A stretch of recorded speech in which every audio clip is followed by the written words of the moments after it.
네, 이재명 대통령이 다카이치 사나이 일본 총리와 두 번째 정상회담을 가졌습니다.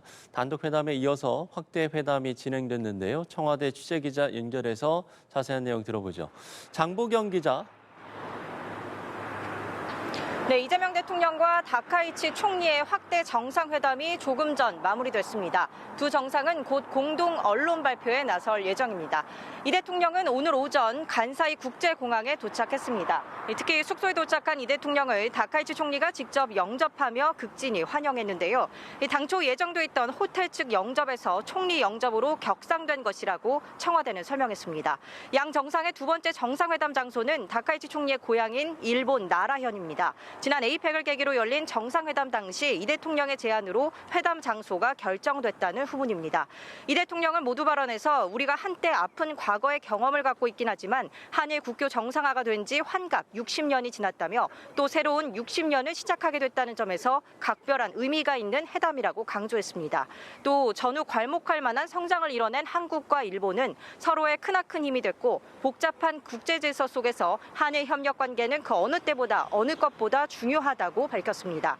그러면서 좋은 점들을 더 발굴해 키우고 나쁜 점들은 잘 관리해 더 나은 미래를 향해 손 꼭 잡고 나아가면 더 나은 미래를 만들 것이라고 믿는다고 말했습니다.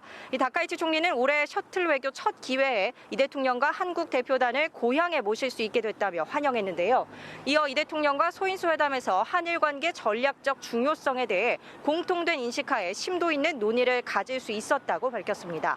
또 양국이 지역 안정을 위해 공동의 역할을 다해야 한다는 생각을 다시금 다졌다고 강조했습니다. 네, 이번 회담에서 오랜 과제인 과거사 문제에 대해서 어떤 접근이 나올지도 관심사입니다. 한일 셔틀 외교를 본궤도에 올리면서 실용 외교를 진전시키는 방안도 주목되는데요. 이와 관련해서 소식 전해주시죠.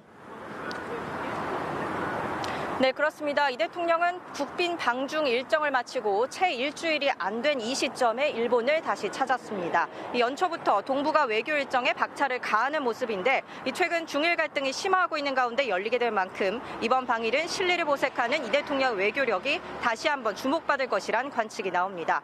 특히 과거사 문제에 대한 인도적 차원의 협력 강화를 모색하기로 한 것은 눈에 띄는 대목인데요. 조세희 탄광 등 공동 대응 사안부터 실타래를 푸는 시도를 통해 과거사 문제에 대한 진전을 이룰 수 있을지 주목됩니다.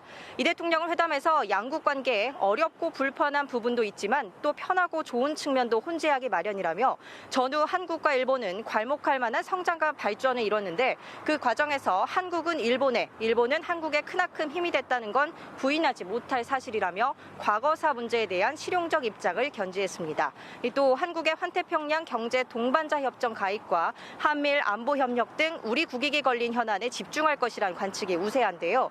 미래 핵심 전략 기술인 AI의 구체적 성과 도출을 위한 협력 심화, 초국가 스캠 단지 대응을 위한 한일 협력 제도화도 추진할 방침입니다. 지금까지 일본 나라현에서 연합뉴스TV 장보경입니다.